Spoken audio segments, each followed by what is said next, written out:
नमस्कार दोस्तों, कैसे हैं आप सभी लोग। आई होप कि आप सभी लोग एकदम मस्त होंगे और स्वस्थ होंगे और अपने पढ़ाई को जो है एकदम अच्छी तरीके से कर रहे होंगे। दोस्तों देखिए, पिछली वीडियो में जो है हम आनुवांशिकी को शुरू कर दिए थे। ठीक, आनुवांशिकी में पहला चैप्टर हमारा क्या है? तो देखिए, पहला चैप्टर हमारा आनुवांशिकी में है वंशागति तथा विविधता के सिद्धांत है।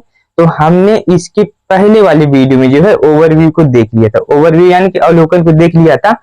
मतलब कि इस चैप्टर में जो है हम लोग क्या क्या पढ़ने वाले हैं उसको हम एकदम डिटेल में देख लिए थे। ठीक, तो देखिए, पहले हम क्या पढ़ेंगे? पहले इस चैप्टर में जो है हम परिचय को पढ़ेंगे। तो यह जो है हमारा दूसरा पार्ट है। तो इसमें चलिए हम लोग परिचय को पढ़ते हैं। तो देखिए, इसमें क्या है, आप सभी लोग वीडियो को एकदम ध्यान से देखिएगा जिससे कि आपको सभी चीजें एकदम आसानी से समझ में आ जाए। देखिए, परिचय में क्या है, वंशागति आनुवांशिकी का आधार है जिससे लक्षण एक पीढ़ी से दूसरी पीढ़ी में जाते हैं। ठीक, वंशागति क्या है? क्या है वंशागति? देखिए, वंशागति आनुवांशिकी का आधार है। ठीक, किसका आधार है? आनुवांशिकी का आधार है।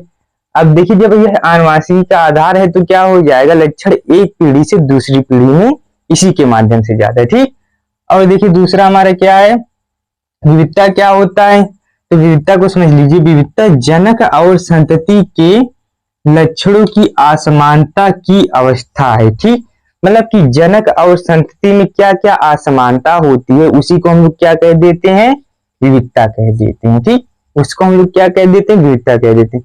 तो देखिए, इसमें जो है इस चैप्टर में हम चलिए सबसे पहले मेंडल के बारे में पढ़ते हैं। ठीक, क्योंकि मेंडल ही आनुवांशिकी के जनक है। तो सबसे पहले चलिए हम मेंडल के बारे में पढ़ते हैं। देखिए, क्या है, मेंडल जो थे ना, मेंडल ये कहाँ के वैज्ञानिक थे? जर्मन के वैज्ञानिक थे। ठीक, कहाँ के थे? जर्मन ऑस्ट्रेलियाई, जर्मन ऑस्ट्रेलियाई पादरी थे। ठीक, कौन थे मेंडल? जर्मन ऑस्ट्रेलियाई पादरी थे। ठीक है, मेंडल कौन थे? जर्मन ऑस्ट्रेलियाई पादरी थे। ठीक, और इन्होंने जो है अपना प्रयोग कहाँ किया था? मटर के पौधे पर किया था। किस पर किया था? मटर के पौधे पर किया था। तो एक्सपेरिमेंट इन्होंने कहां पर किया था? एक्सपेरिमेंट एक्सपेरिमेंट इन्होंने किस पौधे पर किया था? तो बताइएगा, मटर के पौधे पर। किस पर? मटर, यानी कि इसका वैज्ञानिक नाम क्या होता है? पाइसम सेटावियम। लिख देंगे, पाइसम सेटावियम पर किया था। ठीक, जिसे हम लोग गार्डन पे भी कहते हैं। क्या? गार्डन। ठीक है, अब देखिएगा आप सभी लोग, देखिए एक्सपेरिमेंट हो गया ना। तो एक्सपेरिमेंट किस पर किया था? पाइसम सेटावियम पर। हिंदी में क्या कहते हैं? इसे मटर कहते हैं। ठीक, अब देखिए, अब लेकिन किस सन में किया था? तो इन्होंने जो है ईयर किस सन में किया था, यह चीजें आप लोगों को जो है एकदम जुबान पे रट्टा होना चाहिए। किस सन में किया था? तो देखिएगा, इन्होंने जो है 1856 में स्टार्ट किया था। ठीक, 1856 से लेकर के 1856 से 1863 तक। ठीक, कब? 1856 से 1863 तक किया था। ठीक, तो देखिए पूरा कितना वर्ष हो गया? 7 वर्ष हो गया। देखिए, 4 वर्ष इधर हो गया, 4 3 7 वर्ष हो गया ना। कितना हो गया? 7 वर्ष। तो इन्होंने जो है मटर के पौधे पर अपना प्रयोग कब से कब तक किया था? 1856 से 1863 के बीच में किया था। कितना वर्ष हो जाएगा? 7 वर्ष हो जाएगा। बहुत फेमस प्रश्न है, बहुत बार रिपीट हुआ है। प्रश्न ऐसे पूछा जाएगा कि मेंडल ने जो है किस पौधे का चुनाव किया था? तो क्या बताएंगे? मटर, यानी कि गार्डन पी पाइसम सेटावियम कहते हैं। ठीक है, देखिए कब से कब तक किया था? तो 1856 से लेकर के 1863 तक किया था। ठीक, कब तक? 1856 से 1863 तक किया था।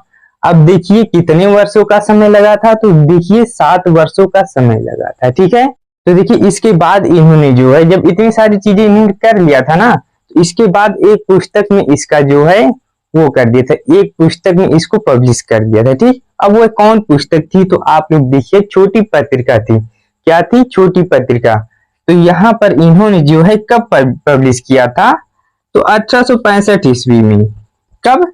1865 ईस्वी में, तो यहाँ पर हम लोग जो है रेड पेन से लिखते हैं। देखिए कब पब्लिश किया था, 1865 ईस्वी में पब्लिश कर दिया था। और उस पुस्तक का क्या नाम था, वह पत्रिका थी, ये कौन सी पत्रिका थी, तो छोटी पत्रिका थी, छोटी पत्रिका में पब्लिश कर दिया था, छोटी पत्रिका में पब्लिकेशन कर दिया था, पब्लिकेशन कर दिया था। ठीक है, कब पब्लिश किया था, 1865 में छोटी पत्रिका में पब्लिकेशन कर दिया था। ठीक है, अब आगे देखिए, आगे इन्होंने क्या किया था, ये इन्होंने इतना कर दिया था ना, तो ये चीजें जो थी उस समय इतना प्रचलित नहीं थी। इतना प्रचलित क्यों नहीं थी, अब देखिए बहुत से लोग जो है, ये पत्रिका जो है छोटी पत्रिका थी, ठीक, तो बहुत से लोग इसके बारे में, इसको पढ़ना नहीं पसंद करते थे, यही सब चीजें थी। अब देखिए, अभी आपको आगे समझ में आएगा। अब देखिए, अब इसके बाद देखिए 1900 ईस्वी में, यह देखिए इस समय ज्यादा प्रचलित नहीं हुई, तो इनकी जब मृत्यु हो गई, तो मृत्यु के बाद क्या, जब इनकी मृत्यु हो गई, मेंडल की जब मृत्यु हो गई, तो मृत्यु के बाद जो है 1900 ईस्वी में तीन वैज्ञानिकों ने, अलग अलग जगह से तीनों वैज्ञानिक थे, ठीक, तीनों वैज्ञानिकों ने इसी पर रिसर्च कर रहे थे। ठीक है, इन्हीं के प्रयोग पर रिसर्च कर रहे थे। तो इनके प्रयोग पर जब रिसर्च कर रहे हैं, तो देखिए इन्होंने जब यह पत्रिका को पढ़ा, इस पत्रिका को जब पढ़ा, तो इन्होंने क्या कहा, यह तो मेंडल ने किया है, तब इसीलिए मेंडल को क्या कहा गया, आनुवांशिकी का जनक कहा गया। क्या कहा गया, आनुवांशिकी का जनक। आनुवांशिकी का जनक कौन है, मेंडल जी हैं। ठीक, कौन है, मेंडल जी। तो अभी आपको एकदम अच्छे से समझ में आ जाएगा। देखिए यहां से जो, चलिए हम यहां से लिखते हैं 1900 में, कब, 1900 ईस्वी में। ठीक है, 1900 में क्या हुआ था, तीन वैज्ञानिक थे, कौन कौन थे, देखिए तीन साइंटिस्ट थे। तीन साइंटिस्ट ने क्या किया, इस मेंडल का, कहा गया, ये जो मेंडल थे इन्हीं के प्रयोग को जो है रीडिस्कवर कर दिया था। ठीक, 1900 में तीन साइंटिस्ट रीडिस्कवर, ठीक है, मतलब कि इन्हीं को खोज को जो है रीडिस्कवर कर दिया। ठीक, तो जब इन्होंने रीडिस्कवर किया, तो अब आगे चलकर आनुवांशिकी का जनक जो है मेंडल को कहा गया। ठीक, आनुवांशिकी का जनक किसे कहा गया, यहाँ पे लिख देंगे, पहले ही इन्हें आनुवांशिकी का जनक नहीं कहा गया जब ये जिंदा थे, मरने के बाद इन्हें आनुवांशिकी का जनक कहा गया, क्योंकि 1900 ईस्वी में तीन वैज्ञानिक इन्हीं के प्रयोग को जब रीडिस्कवर किया, तो क्या कहा गया, आनुवांशिकी का जनक मेंडल को कह दिया गया। ठीक है, आनुवांशिकी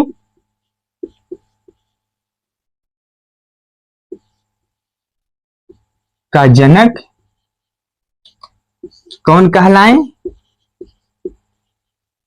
मेंडल कहलाए। ठीक है, मरने के बाद मेंडल को खुद ही नहीं पता था कि हम ही आनुवांशिकी के जनक है। ठीक है, जब ये मर गए थे, उसके बाद इन्हें रीडिस्कवर किया, उसके बाद इन्हें आनुवांशिकी का जनक कह दिया गया। ठीक है, अब आप लोग जो है यहाँ से नोट कर सकते हैं या स्क्रीनशॉट ले सकते हैं। अब चलिए हम लोग आगे बढ़ते हैं यहाँ से।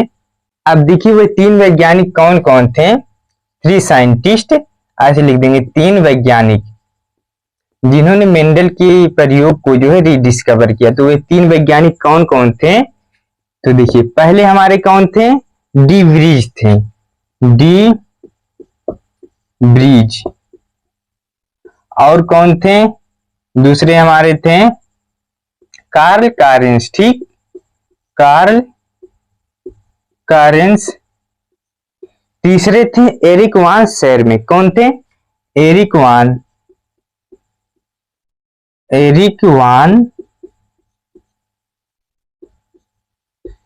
शेरमेक, एरिक वान शेरमेक। ठीक, देखिए इन तीनों वैज्ञानिकों का नाम भी पूछा जा सकता है। कैसे पूछेगा, ऐसे पूछेगा कि मेंडल के प्रयोग को कौन कौन से वैज्ञानिक ने रीडिस्कवर किया, तो क्या हम बताएंगे, डी ब्रीज, कार्ल कारेंस, एरिक वान शेरमेक बता देंगे। ठीक, कब किया था रीडिस्कवर, 1900 ईस्वी में किया था। कब किया था, 1900 ईस्वी में कर दिया था। ठीक, अब देखिए यह नियम जो था, इस कारण से जब मेंडल प्रयोग कर रहे थे उस समय सफल नहीं हुआ।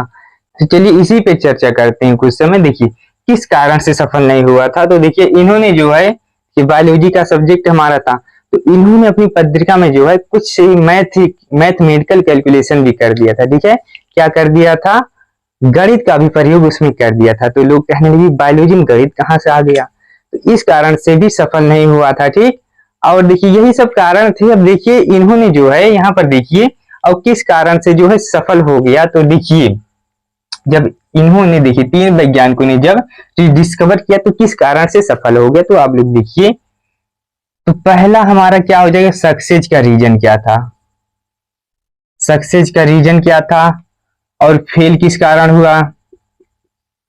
ठीक, तो ये दूसरा हो गया। तो देखिए सक्सेस जो है इस कारण से हुआ। तो आप लोग देखिएगा मैथमेटिकल कैलकुलेशन, ठीक है, ये सिंपल मैथमेटिकल कैलकुलेशन है। तो यहां पर देखिए मैथमेटिकल कैलकुलेशन, देखिए आप लोग कंफ्यूज मत होइएगा। देखिए मैथमेटिकल कैलकुलेशन हम अभी आपको क्या बताए हैं कि इसी के कारण जो है फेल हुआ, लेकिन जब इन्होंने इस 3 वैज्ञानिकों ने जब रिडिस्कवर किया तो इसी के कारण से जो है, इसी मैथमेटिकल कैलकुलेशन के कारण यह नियम और यह प्रयोग जो है और सफल हो गया। ठीक है, क्या हो गया, और सफल हो गया। अब देखिए ये पहला था, फेल किस कारण से हुआ, उस समय देखिए बहुत से लोग इसमें इंटरेस्ट नहीं लेते थे, इस कारण से भी फेल हो गया। और क्या था, और इन्होंने देखिए जब यह प्रयोग किया था तो बहुत से लोग उस पुस्तक को पढ़ना नहीं पसंद करते थे, इस कारण से भी फेल हो गया। ठीक है, देखिए ये सब कारण हो जाएंगे। अब देखिए तीसरा क्या हो जाएगा, इन्होंने देखिए तीसरा हमारा है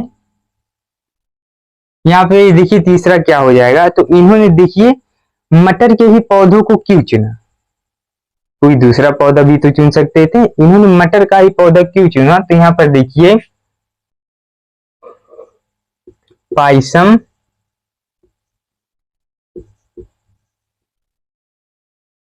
सेटाइवम को ही इन्होंने क्यों चुना, कोई दूसरा भी चुन सकते। तो देखिए इन्होंने क्यों चुना, क्योंकि यह जो था 1 वर्षीय पौधा था। क्या था, 1 वर्षीय पौधा था, ये हर एक साल में हो जाता था। ठीक है, पहला क्या था, 1 वर्षीय था। ठीक, दूसरा क्या था, तो दूसरा देखिए इसे आसानी से उगाया जा सकता था, आसानी से उगाया जा सकता था। ठीक है, तीसरा इसे क्यों चुना, तीसरा रीजन क्या था, तो तीसरा रीजन था विपर्यासी लक्षण को आसान से देखा जा, विपर्यासी लक्षण, विपर्यासी